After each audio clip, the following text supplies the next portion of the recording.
안녕하세요. 김건우 목사입니다. 계속해서 이사야서를 묵상하고 있습니다. 지난 수요일에 나눈 바와 같이 24장에서 27장은 작은 묵시의 책 이사야의 묵시라고 불리는 단락입니다. 이 섹션의 내용이 세상의 모든 것이 끝난 후 온 우주에 일어날 일들을 보여주고 있기 때문입니다. 간단하게 말하자면 이 단락은 장차 온 세상에 임할 여호와의 날에 대한 종말론적인 예언을 담고 있습니다.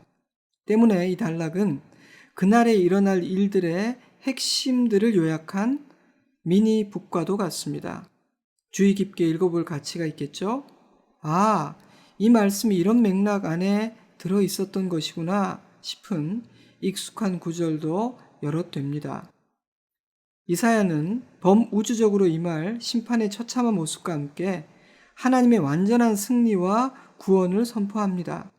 때문에 이 단락에는 칠흑 같은 어둠이 있는가 하면 밝고 환한 빛이 있고 한없는 절망과 눈물이 있는 동시에 힘찬 소망과 기쁨의 노래가 있습니다.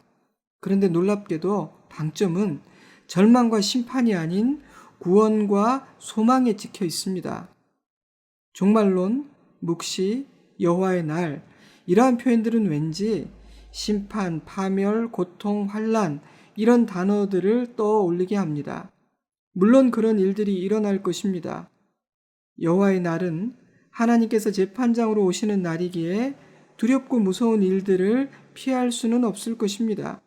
내 마음과 생각에 은밀한 것까지 꿰뚫어 보시는 그런 재판장 안에 선다는 그 자체가 엄청난 긴장입니다. 그러나 선지서들은 그 모두가 구원과 회복, 정화와 완성, 완전한 승리를 이루는 과정에서 일어나는 일임을 강조합니다. 그러니 여호와의 날, 그 마지막 날의 방점은 하나님의 영광과 승리입니다. 구원이요 회복입니다. 하나님께서 말씀하신 모든 말씀들의 완벽한 성취, 하나님의 뜻과 그 나라의 완성입니다. 여호와의 날은 새 나라의 시작인 것이죠. 하지만 모두에게 그날이 기쁨과 소망의 날이 되는 것은 아닙니다. 오직 남은 자들에게만 소망의 날, 구원의 날이 될 것입니다. 때문에 이사야는 이렇게 선포합니다. 25장 9절 그날에 말하기를 이는 우리의 하나님이시라. 우리가 그를 기다렸으니 그가 우리를 구원하시리로다. 우리가 그를 기다렸으니 우리는 그의 구원을 기뻐하며 즐거워하리라. 28장 5절 그날에 만군의 여호와께서 자기 백성의 남은 자에게 영화로운 면류관이 되시며 아름다운 화관이 되실 것이라. 시간의 흐름 속에서 심판받을 자와 구원받을 자, 절망의 사람과 소망의 사람 사이의 구분은 그 간격은 점점 더 선명해지고 점점 더 커질 것입니다. 여호와의 날은 그 절정이요 완성이 된다는 것이 이사야서의 한결같은 선언입니다. 지난 13장에서 23장 열방의 심판이란 단락과 이어지는 24장의 선포에 의하면 하나님의 심판으로 인한 대재앙이 이 땅을 덮치게 될 것입니다. 그 어떤 사회적, 경제적, 인종적 예외도 없습니다. 하나님께서는 온 땅을 공허하고 황폐하게 하실 것이며 지면을 뒤집어 엎으시고 그 주민을 흩으실 것이기에 기쁨은 사라지고 노래는 멈출 것입니다. 그 이유는 무엇일까요? 온 땅이, 온 인간이 하나님 앞에서 유죄 판결을 받았기 때문입니다. 24장 5절 이는 그들이 율법을 범하며 율례를 어기며 영원한 언약을 깨뜨렸습니다. 때문에 하나님을 두려워하지 않았던 모든 인간들, 하나님의 말씀을 무시하고 순종하지 않았던 모든 인간들은 하나님의 엄중한 심판을 받게 됩니다. 물론 이스라엘도 포함됩니다. 이사야의 묵시적인 선포가 끝난 후 이어지는 28장, 29장에서는 패역한 이스라엘의 실상이 적나라하게 드러납니다. 28장 1절 말씀을 세번역 성경으로 읽어드리죠. 술 취한 자 에브라임의 교만한 면류관인 너 사마리아야 너에게 재앙이 닥칠 것이다. 술에 빠진 주정꾼의 도성 기름진 평야의 높은 언덕에 화려한 왕관처럼 우뚝 솟은 사마리아야 시들어가는 꽃 같은 너에게 재앙이 닥칠 것이다. 하나님은 북왕국 이스라엘을 술 취한 교만한 자라고 부르십니다. 상황이 이토록 심각했음에도 불구하고 그들은 무감각했습니다. 나라 안팎으로 엄청난 위기가 찾아왔음에도 불구하고 우리에게는 견고하고 든든한 성 사마리아가 있으니 끄떡없다고 자신만만했습니다. 하지만 그들이 자랑하고 의지하던 사마리아 성은 한순간에 아수르에 의해 무너질 것입니다. 그렇다면 남왕국 유다는 어떠했습니까? 좀 나았습니까? 그들은 이스라엘의 멸망을 보고서도 회개하지 않았을 뿐 아니라 이스라엘의 길을 답습했습니다. 28장 7절 말씀, 유다 사람이 포도주에 취하여 비틀거리고 독한 술에 취하여 휘청거린다. 제사장과 예언자가 독한 술에 취하여 비틀거리고 포도주 항아리에 빠졌다. 독한 술에 취하여 휘청거리니 환상을 제대로 못 보며 판결을 올바로 하지 못한다. 술상마다 토한 것이 가득하여 더럽지 않은 곳이 없다. 28장 14절, 너희 오만한 자여 여호와의 말씀을 들을지어다. 너희가 말하기를 우리는 사망과 언약하였고 수월과 맹약하였은즉 넘치는 재앙이 밀려올지라도 우리에게 미치지 못하리니 우리는 거짓을 우리의 피난처로 삼았고 허위 아래에 우리를 숨겼음이라 하는도다. 온 유다 백성들, 심지어 제사장과 선지자들까지 술에 취해 비틀거리고 있었으며 모든 상에는 토한 것이 가득하여 너무도 역겨웠습니다. 하나님은 하나님 대신 아수르를 의지한 유다를 오만하고 어리석은 자라 부르며 이렇게 선포하십니다. 28장 17절, 나는 정의를 측량줄로 삼고 공의를 저울추로 삼으니 너희가 사망과 더불어 세운 언약이 패하며 수월과 더불어 맺은 맹약이 서지 못하여 넘치는 재앙이 밀려올 때 너희가 그것에게 밟힘을 당할 것이라. 이것이 스스로 선민이라 여기며 자부심을 가진 북이스라엘과 남왕국의 실상이요 미래였습니다. 심판받는 이방 나라들과 조금도 다를 바가 없었죠. 29장 13절 말씀은 마치 마지막 카운터 펀치, 어퍼컷과도 같이 하나님의 백성들을 향해 날아옵니다. 이 백성이 입으로는 나를 가까이 하며 입술로는 나를 공경하나 그들의 마음은 내게서 멀리 떠났나니 그들이 나를 경외함은 사람의 계명으로 가르침을 받았을 뿐이라. 바로 이것이 하나님께서 판단하시고 평가하시는 선민 북이스라엘과 남유다의 실상이었습니다. 계시록 3장 1절에서 4대 교회를 향해 하신 말씀, 내가 살았다 하는 이름은 가졌으나 죽은 자로다 라는 선포와 조금도 다르지 않습니다. 하지만 이것이 단지 수천 년 전 이스라엘과 유다에게만 해당되는 말씀일까요? 혹 나의 모습은 아닌지, 우리 가정이 걷고 있는 길은 어떤 길인지, 혹 이 시대 교회들과 성도라 불리는 자들의 모습은 아닌지, 우리는 진정 하나님을 경외하고 하나님의 뜻을 헤아려 순종하는 참된 이스라엘인지 진지하게 돌아보아야만 하겠습니다. 왜냐하면 주님의 날은 어제보다 오늘 더 가까워졌으며 남은 자들은 그리 많지 않을 것이라고 말씀하셨기 때문입니다. 사랑하는 여러분, 나는 가인의 길을 따르고 있습니까? 아니면 셋의 길을 따르고 있습니까? 나의 판단과 하나님의 판단이 다르지 않기를 바랍니다. 이처럼 열방은 심판받게 될 것입니다. 하나님께서 그들에게 기회를 주시며 기다리고 또 기다리셨지만 그들은 선지자의 말에 귀를 기울이지 않았고 돌이키지 않았기 때문입니다. 이스라엘과 유다 역시 심판받게 될 것입니다. 그들 역시 이방 나라들과 마찬가지였습니다. 하나님의 말씀을 무시했고 하나님을 경외하지 않았으며 하나님을 의지하지 않았기 때문입니다. 때문에 하나님의 눈에 그들은 술 취한 오만한 자요 이방 나라를 의지하는 어리석은 자였습니다. 단지 분량이라는 측면에서만 본다면 이러한 경고와 심판의 메시지가 압도적으로 많고 강해 보입니다. 그러나 소망의 메시지는 더 강하고 더 분명합니다. 하나님은 인간이 더럽힌 모든 것들을 깨끗하게 하시고 인간이 어그러지게 만든 모든 것들을 바로잡겠다고 단호하고 강한 어조로 선포하십니다. 특히 종말론적 묵시라고 불리우는 24장에서 27장 이 단락에서 그러한 하나님의 의지는 더욱 도드라집니다.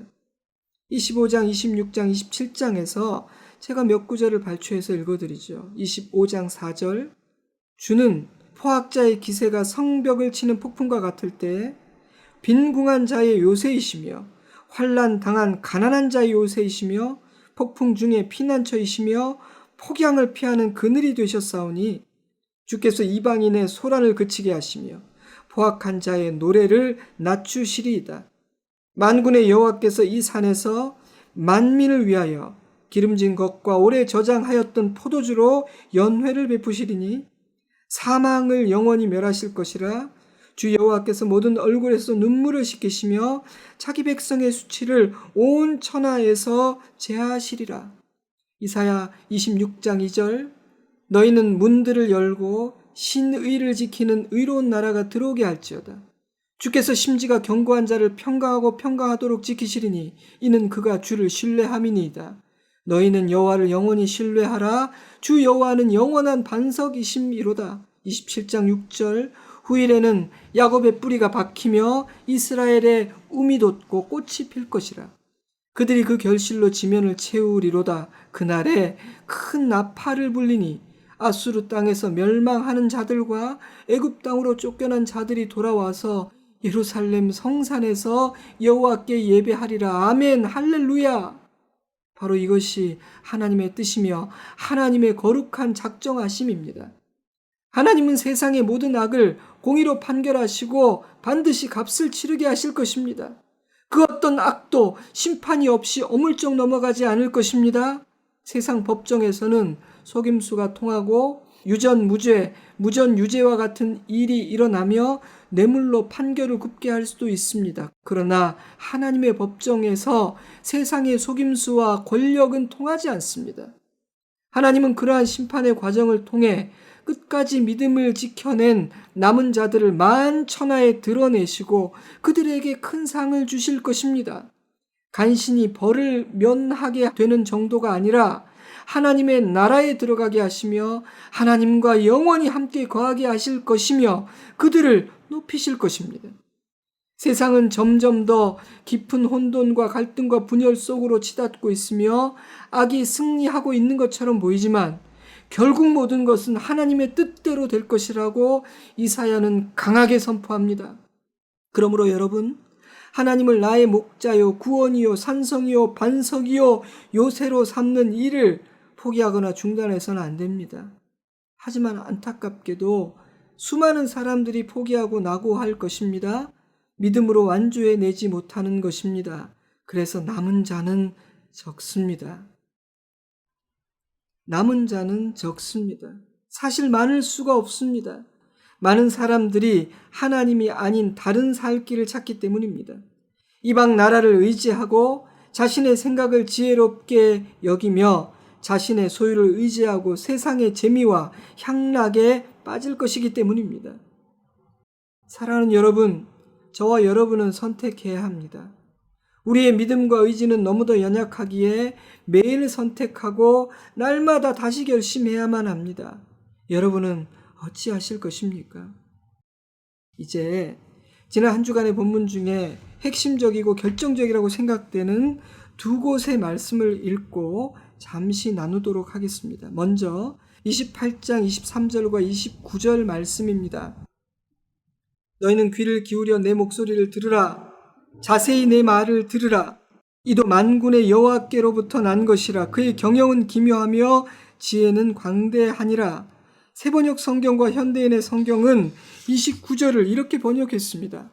주님의 모략은 기묘하며 지혜는 끝없이 넓다. 이 모든 지식은 훌륭한 계획과 놀라운 지혜를 가지신 전능하신 여호와에게서 나온 것이다. 29장 14절 말씀도 읽어드리죠.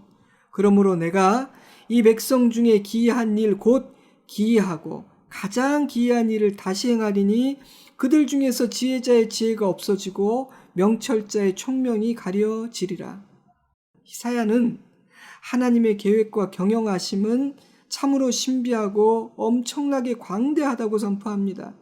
하나님의 지혜는 시야가 좁고 생각이 짧은 어리석은 인간은 감히 이해할 수도 판단할 수도 없을 정도라고 선포하며, 그렇기 때문에 하나님을 찬양하고 하나님 앞에 굴복해야 한다고 요구합니다. 이사야는 40여 년 동안 하나님의 말씀을 대언했습니다. 그러나 그에게도 이해할 수 없는 순간이 참 많았습니다. 하나님의 백성들의 타락과 이방 나라의 득세를 그저 두고만 보시는 것 같은 하나님, 교만한 이방 나라들을 오히려 하나님의 백성들을 징계하는 도구로 쓰시는 하나님, 그분의 신비한 뜻과 계획을 이해할 수는 없었습니다. 그러나 시간의 흐름 속에서 아주 조금씩 아하 하고 감탄하게 되었습니다. 그래서 그는 하나님의 지혜를 찬양했고 하나님의 말씀에 순종합니다.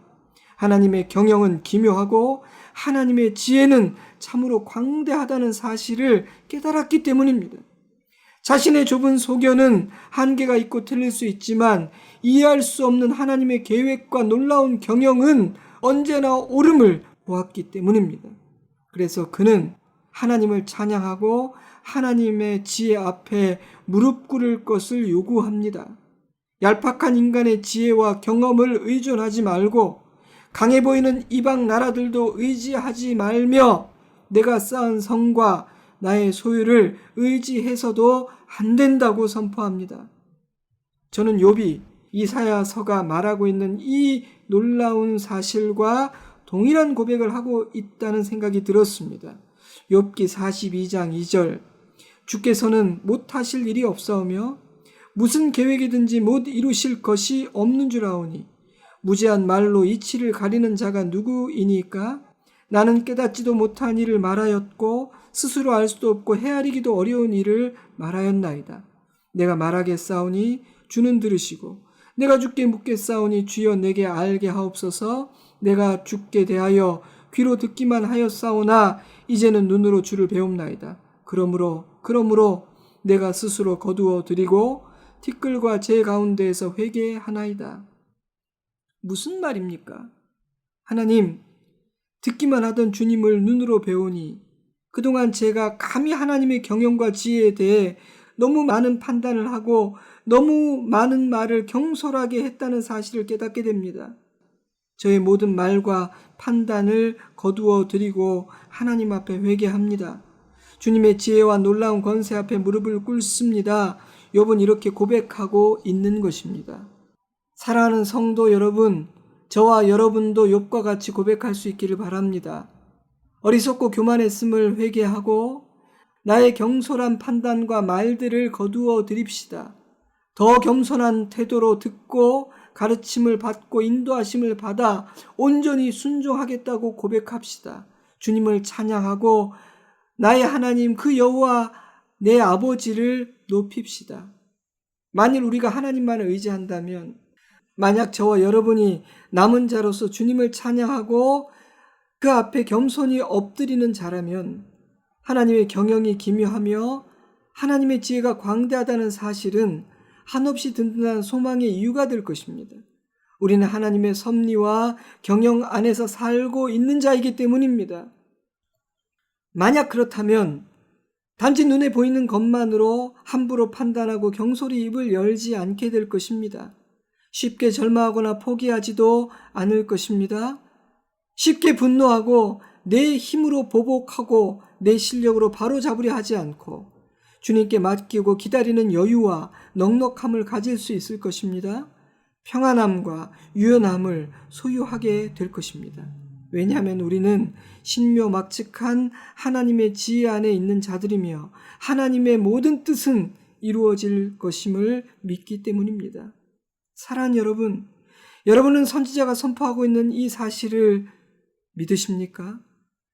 내가 선하신 하나님의 지혜와 아버지의 놀라운 경영하심 안에 있음을 믿습니까?